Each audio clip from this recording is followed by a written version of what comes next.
Dipa Chapter 12, In the Presence of a Master, Questions and Answers.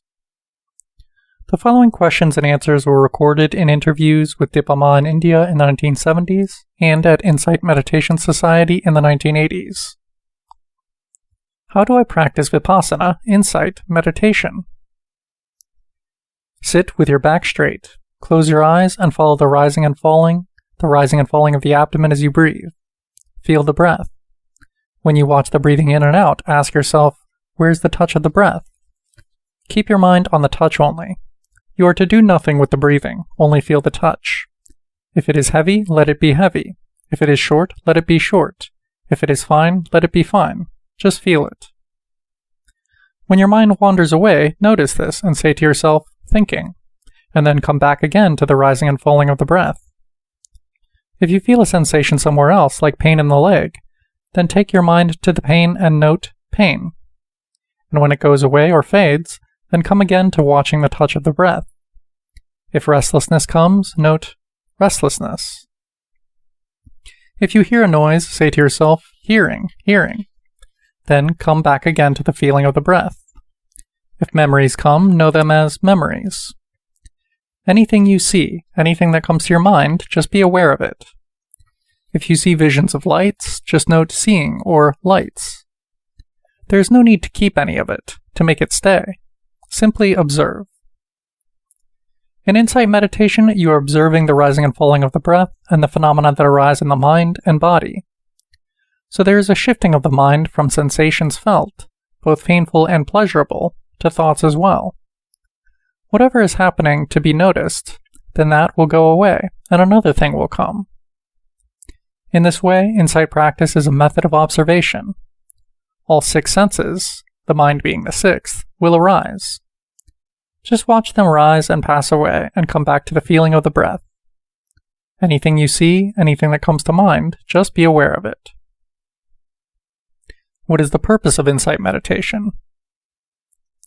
The purpose of insight meditation is to eliminate the 10 fetters, which are the knots or obstructions in your mind. Very slowly, by observing every moment with awareness, you come to open these knots. The 10 fetters are self-illusion, that is, the illusion of a separate self, doubt, attachment to rites and rituals, lust, ill will, craving for fine material existence, conceit, restlessness, ignorance.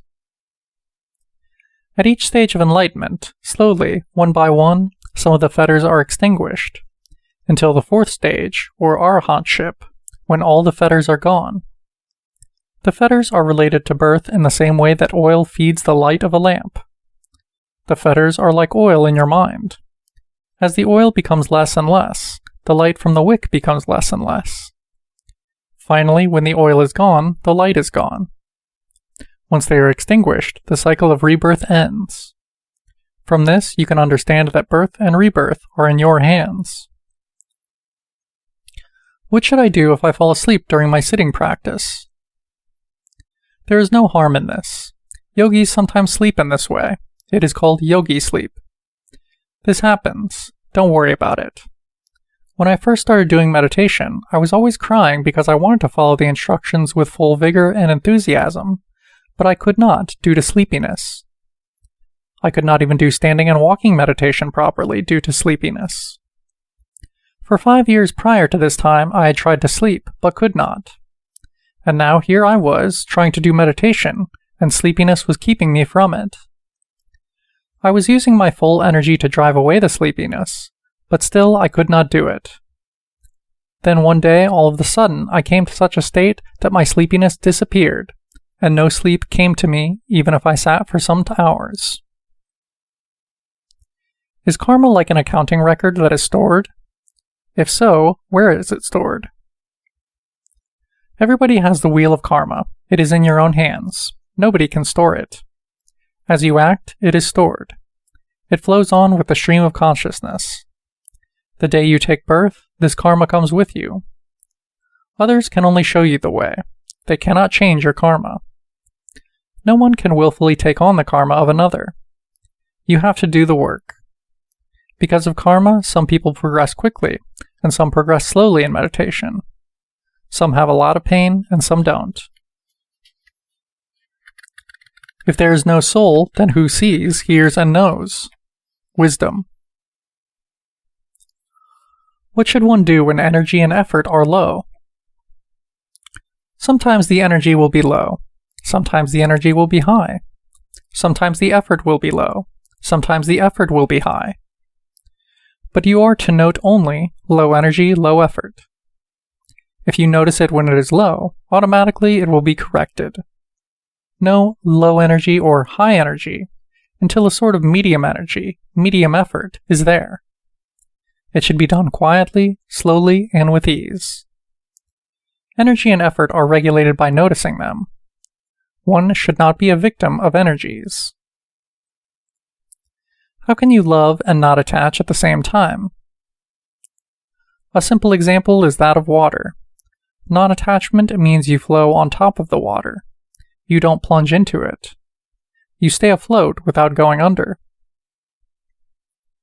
Is it true that a meditator needs a vegetarian diet? The question of vegetarian or non-vegetarian does not matter. What matters is the mentality. Even if you take a vegetarian diet, with a mind polluted with greed or hatred or delusion, your vegetarian diet will become a non-vegetarian diet. This is what the Buddha taught. If your mind is free from greed and hatred, your non-vegetarian diet will become a vegetarian diet for you.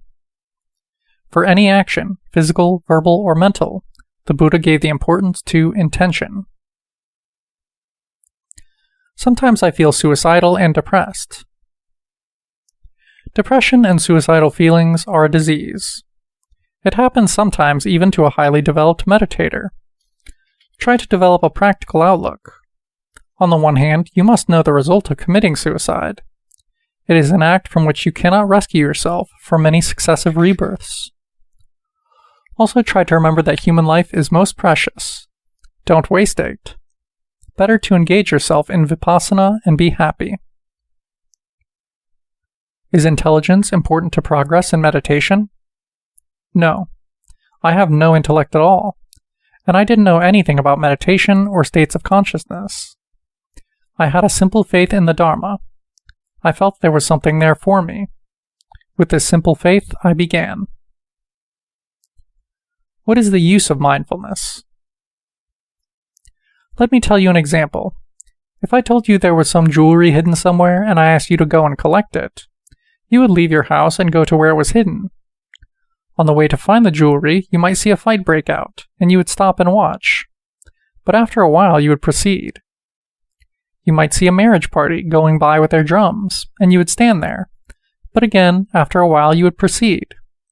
You might see a street rally, and you would stop and later proceed. If you are not mindful, you cannot reach your destination to collect the jewelry I have asked you to get. But whenever there is mindfulness, even if there are interruptions and obstacles, you will not get lost. You will proceed on. Mindfulness allows you to reach your goal. It is the great vocation in life, which leads to the end of suffering. Did the most important changes in your life come about during times of intensive practice, or as you lived your daily life in a meditative way? The great changes happened during intensive training, and then I cultivated them in my daily life. They became deeper and deeper that way. Did your sorrow and lamentation slowly drop away, or did it happen quickly as a result of insight? Gradually, I could feel it was going away, and then, after more meditation practice, I acquired some wisdom, and the whole thing disappeared. Who should teach meditation? There are two things for teaching. One is knowledge and understanding. The other is attainment, first or second stage of enlightenment. The following is Jack Kornfield's paraphrase of the rest of Dipa Ma's answer. The paramis, perfected virtues, for being a teacher are different from the paramis for practice. Basically, they are different skills. Some people may have quite good potential in their meditation and their spiritual life, and others might have a fine ability to communicate and teach. The two aren't necessarily the same.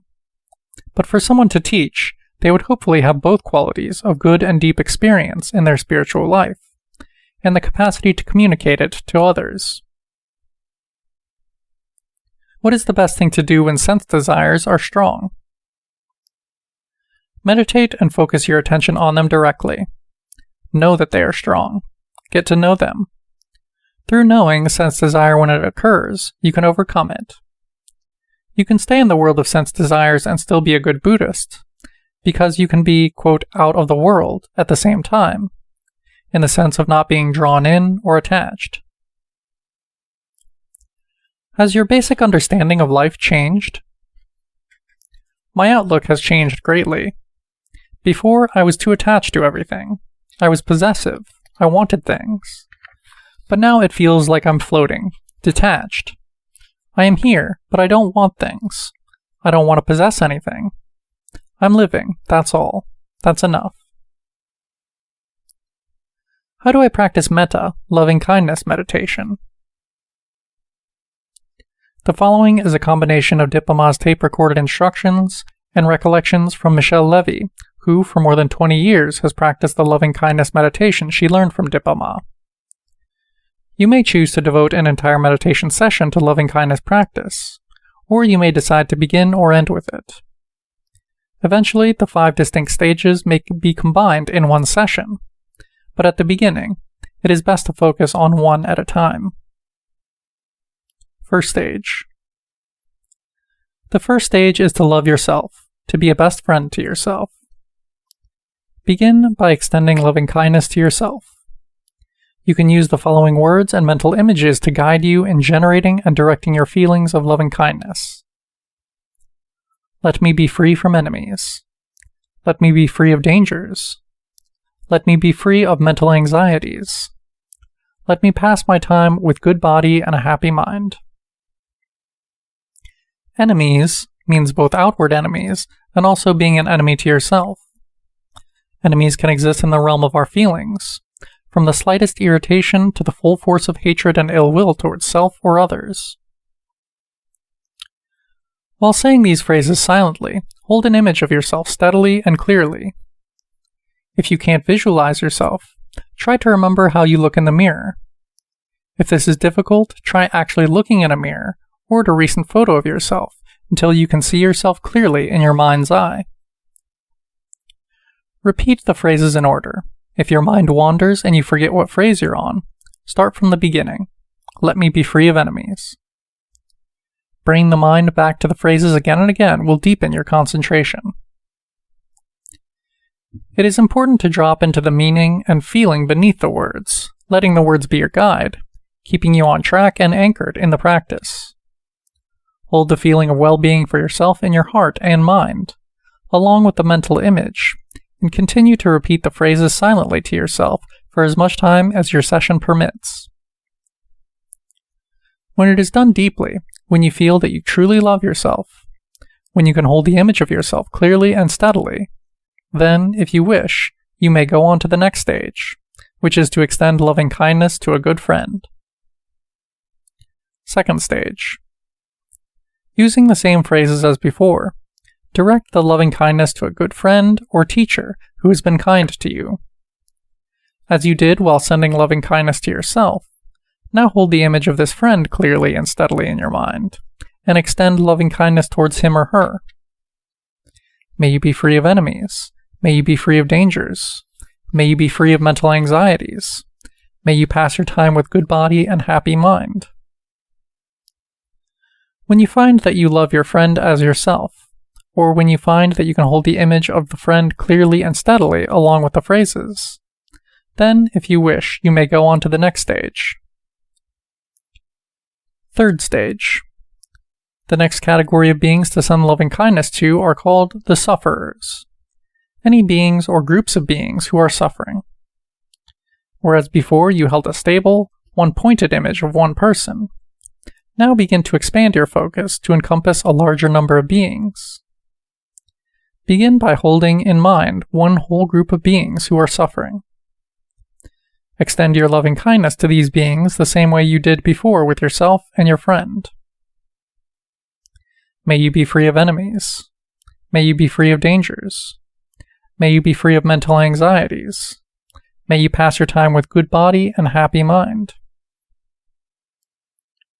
If spontaneous images arise of other groups of suffering people, such as people in hospitals or in wars, then it's fine to direct your loving kindness to them, meditating in a dynamic way with the flow of changing images. Continue reciting the phrases while gradually focusing more and more on the feelings of loving kindness behind the words. From the foundation of truly and deeply loving yourself, see how self-love is the foundation and the fuel for loving others. In loving yourself, you love your friend as yourself. Then you love the sufferers like your friend, which is like yourself. With continued practice, all groups will merge into one. Fourth stage. In the fourth stage, loving kindness and equanimity blend together. The practice is to hold a vast sense of all living beings in one's mind, and to send metta to them all equally. Friends, people who suffer, people for whom your feelings are neutral, those with whom you have difficulties, all beings everywhere. May all beings be free of enemies. May all beings be free of dangers. May all be free of mental anxieties. May all pass their time with good body and happy mind.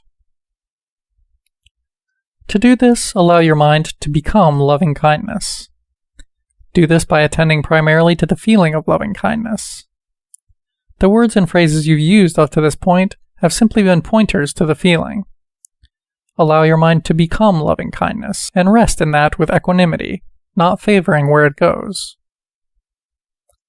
Fifth stage. The crowning stage of metta meditation is to combine all the stages and focus for a while on each of the stages in one meditation session. Practice in this way, the meditation becomes like a symphony of loving kindness, in which you start with yourself, and open, until you finally come to rest and equanimity. End of chapter 12.